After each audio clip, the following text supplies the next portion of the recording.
Jenny knows this building is available for purchase and has contacted the real estate agent to obtain permission to access the property and take pictures. Without this permission, Jenny would have been able to photograph the building from the public right-of-way only, the street, sidewalk, or alley.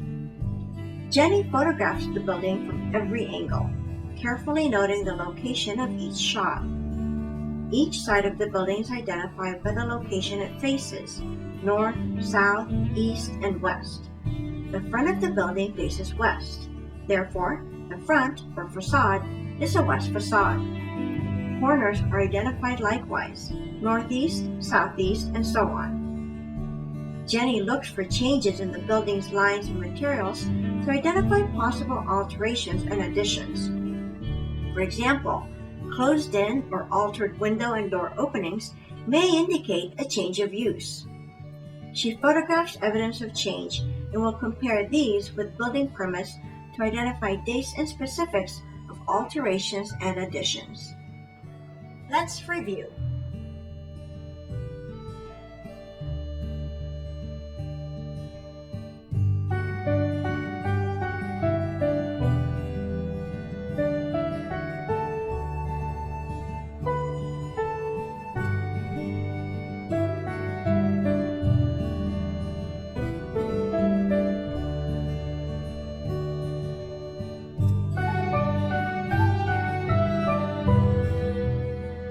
With the photographs complete for the time being, Jenny will access the County Property Assessor's records to learn the building owner's name and when the property was built.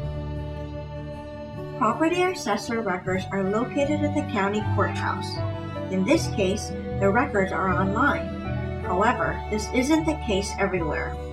You may have to call, email, or visit the county courthouse to view property information. It's a good idea to always double-check the address and verify the information is up to date. Jenny enters the property address in the search boxes and finds the property records, indicating the current owner's name and address and the year built as 1932. She also learns the building was originally built as a service garage. The property records also include other valuable information: the legal description, sale and deed information, property type, in this case commercial, size and total square feet, notes on quality and condition, heating, roof type and cover, foundation, number of rooms and baths, number of stories, and basement details. Next, Jenny will go to the local history archive to learn more about the building's use. Jenny's in luck. This city has a top-notch local history archive that's easy to get to and has consistent hours of operation. Archives vary greatly from city to city. Some are easy to access, others more difficult. Always confirm the archive you wish to use is open and has the records you're looking for before driving miles to get there. At the local history archive, Jenny tells the archivist she wants to learn about the property at 300 North College Avenue. She specifically wants to know what the building has been used for and the kinds of businesses located there. Knowing the property's use can alert Jenny to potential hazardous materials in the building and on site. The archivist directs Jenny to the city directories for information about the building's use over the years. City directories have been published by various private companies since the late 1700s and were especially popular in the late 1800s through the 1920s and 30s. They contain a wealth of information on residents and businesses. Jenny selects a directory for 1932, the year the property was built, but finds no information listed. The directory may have been published before the property was completed. In the 1933 directory, Jenny finds the property listed as Gilbert Service Garage, proprietor James E. Gilbert. She then locates an advertisement in the directory for Gilbert Service Garage, offering automobile service for all makes and models.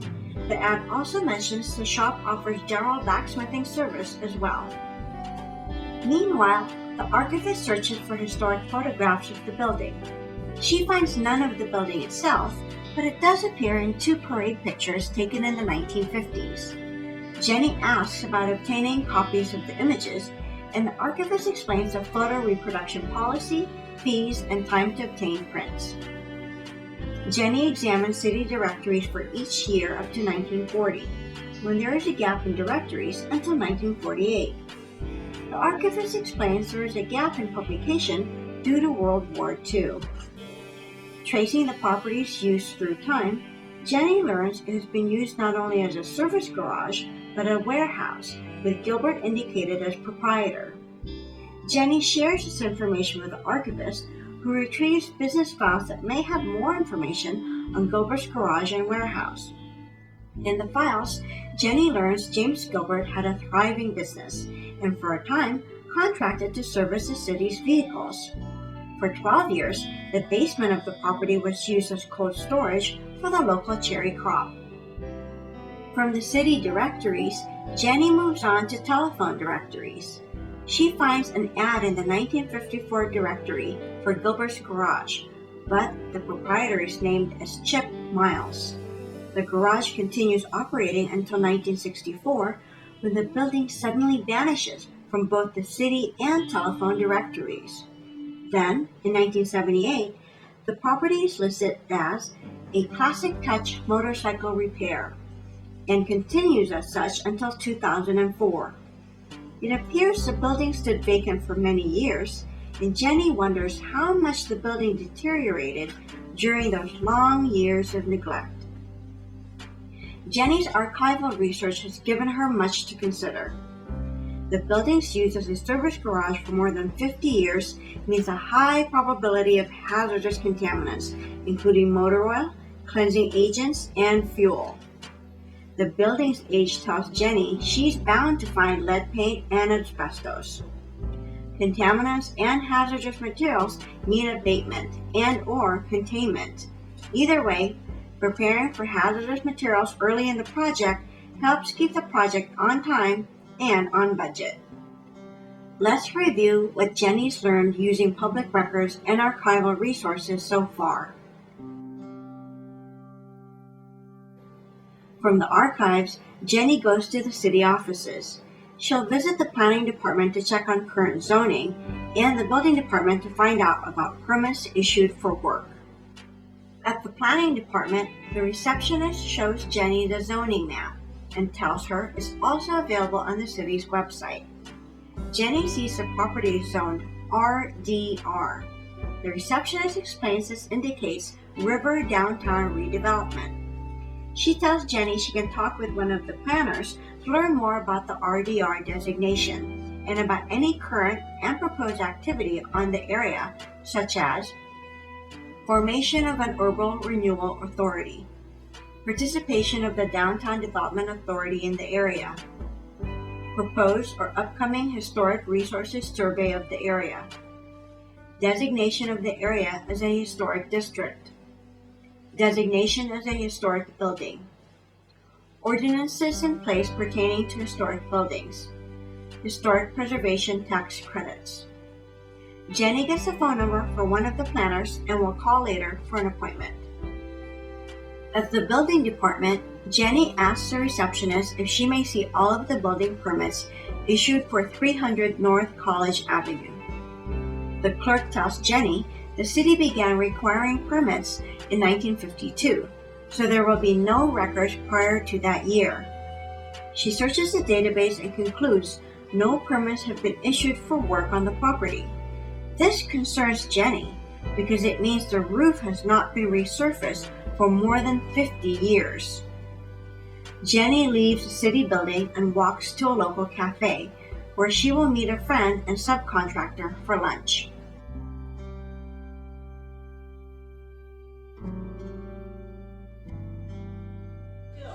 Hi, Jenny. Hey, how are you? I'm fine, thanks. It's good to see you. You told me that you wanted to talk with me about a project maybe you're going to be doing? Yeah, I've been looking around for some real estate for a client, and they need something kind of in the downtown area. They want to expand their business, and I found this really cool old building kind of north of town at Jefferson College. Have you heard of it? I think I know that area because the train goes through here, doesn't it? Yes, it does. It's very historic. It's a neat old building. It's on the right-hand side of the road? Yes, it was the folded paper products building. I know, I've Painted seen on that, the- yeah. on the brick. So Yeah. It doesn't is it being used now or? I think it is, and I think it has potential to be for sale. Yeah. It's a really old building. I think it's built in 1932, and So- it's just an awesome location. It is a good location, really good location. But the building doesn't look like it's in very good shape. Well, it's a little rough. It used to be an automotive garage. Oh.